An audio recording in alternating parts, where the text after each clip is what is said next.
تخيلوا انكم تقدروا تعملوا دفاية خرافية زي دي من علبة كورن فليكس صغيرة وشوية صلصال فوم. تعالوا نشوف عملناها ازاي. جبت علبة كورن فليكس صغيرة وقفلتها من فوق بلزق سولوتيب او ممكن اي علبة عندكم، مش شرط علبة كورن فليكس، اهم حاجة ان هي تكون علبة كده شبه العلبة اللي موجودة معايا. هجيب بقى كده اللزق التيب ده كده وهبدأ ان انا الزق الجزء اللي مفتوح من فوق بالشكل ده. بعد ما قفلتها بالتيب كويس بالشكل ده، جبت بقى قلم فلوماستر كده لونه اسود، وجبت كده المسطره بتاعتي وبدات احدد على العلبه حوالي نص سنتي، وبدات احدد خط هنا وخط هنا بالشكل ده، ومن فوق كده هوصلهم كاني بعمل نص دايره كده بالشكل ده. هجيب القطر كده وابدا ان انا اشيل الجزء اللي احنا حددناه عشان نعمل فتحه الدفايه. بعد كده بقى جه دور صلصال الفوم، هختار كده اللون البني من صلصال الفوم وهبدأ ان انا اعمل بيه زي الاحجار كده او شكل الطوب اللي بيكون موجود على الدفاية كأنه شكله حقيقي كده او طبيعي.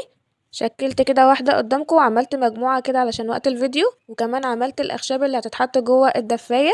هبدأ بقى ان انا ارص كده الاحجار او الطوب اللي انا عملته كده على العلبة بالشكل ده، ومن غير اي لزق خالص. صلصال الفوم او الطوب اللي انا برصه ده بيلزق لوحده على العلبة. برص الطوب اللي انا عملته بالشكل ده الاول على فتحة الدفاية زي ما انتوا شايفين، وبعد كده ببدأ ان انا اكمله على بقية العلبة. بعد كده هجيب قلم فلوماستر اسود والتجويف اللي من جوه ده لونته بالقلم الفلوماستر. وبعد كده هنجيب بقى اي لون دهان عندنا، انا عندي الدهان الابيض اللؤلؤي ده، هبدأ ان انا ادهن بيه الدفاية بتاعتي. بجيب الفرشة كده وببدأ ان انا ادهن الطوب اللي انا عملته كده على الدفاية وادهنه واحدة واحدة كده. طبعا تقدروا ان انتوا تلونوا الدفايه بتاعتكم باي لون انتوا تحبوه. انا دهنت كده الدفايه كلها باللون الابيض اللؤلؤي بالكامل ويغير الشكل تماما. بعد كده سبتها تنشف وعملت كمان من صلصال الفوم الديكور الداخلي للدفايه، شكل النار والخشب من الصلصال الفوم، وبدات ان انا اثبتهم جوه وحطيت بيبي لايت بالشكل اللي انتوا شايفينه ده، وبقى شكلها دفايه حقيقيه وتحفه جدا. ترى وده كده بقى شكلها النهائي، شكلها طلع تحفة قوي. قولولي رأيكم. ده كده شكلها وهي مقفولة، الخشب وهو مولع كده وشكل النار من صلصال الفوم شكلهم كأنهم طبيعيين جدا. وده شكلها كده لما هنورها كده من فوق بالبيبي لايت اللي انا حطيته، ثبته كده من ورا بالشمع، شكلها وهي بتنور كمان، والبيبي لايت كده عامل افكت كأن النار شغالة في الدفاية. شكله طلع تحفة مش كده؟ فكرتها سهلة قوي، لازم تجربوها. انا شخصيا لو كان حد قالي ان الصابونة هتبقى شمعة في يوم من الايام عمري ما كنت هصدق. النهاردة هنجرب مع بعض ترند التيك توك اللي هو حولوا فيه الصابون لشمعة معطرة، والنتيجة صدمة زي ما انتوا شايفين. تعالوا نشوف هنعملها ازاي، خصوصا الترند ده منتشر جدا فقلت لازم اجربه معاكم بنفسي.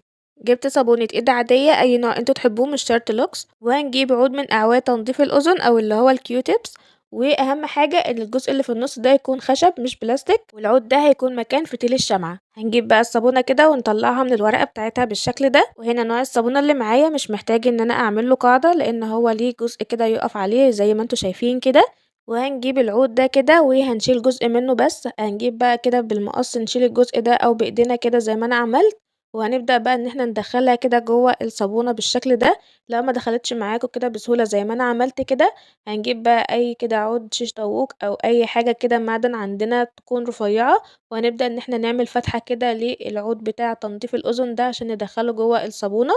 عملت الفتحة بالشكل ده كده، هبدأ بقى ان انا ادخل فيها كده العود بالشكل ده ودخلت معايا بكل سهولة. كده بقى معانا شمعة غريبة جدا من صابونة زي ما انتوا شايفين في اقل من دقيقة. تعالوا بقى نشوف شكلها كده لما نولعها بالولاعة. وده كده شكلها بعد ما ولعتها. بصوا هي شكلها شبه الشمعة بس مش زي الشمعة الحقيقية خالص، يعني ممكن تقعد مدة دقيقتين بالظبط وتطفي، ده لو ما طفتش اصلا قبل الدقيقتين. هل بتطلع ريحة ولا لأ؟ فانا مش شايفة ليها ريحة خالص، كمان الشعلة بتاعتها ضعيفة شوية مش زي الشمع الحقيقي. التجربة شكلها حلو بس مش عملية خالص. جربت ان انا اعمل الشمعة الترند بالمية وبواقي شمعة كانت موجودة عندي في البيت، والنتيجة صدمتني. بصوا الجمال ده. عملت الشمعة الترند اللي كل الناس بتتكلم عنها وبشوفها في كل مكان. بجد الفكرة كانت تحفة قوي، وكنت حابة ان انا اجربها قبل ما اصور لكم بيها فيديو.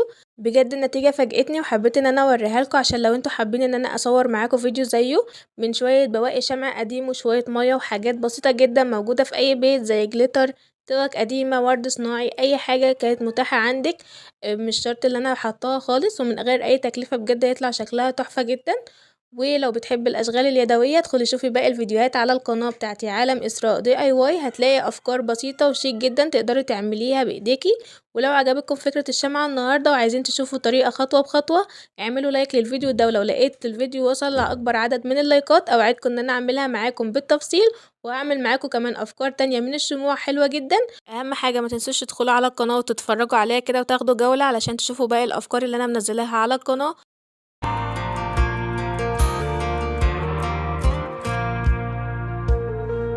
That girl is a runner, she was born to get away. Hear that two-tone humming, headed out to the highway. I should have seen it coming through the years left in the dust, but after all the lessons learned,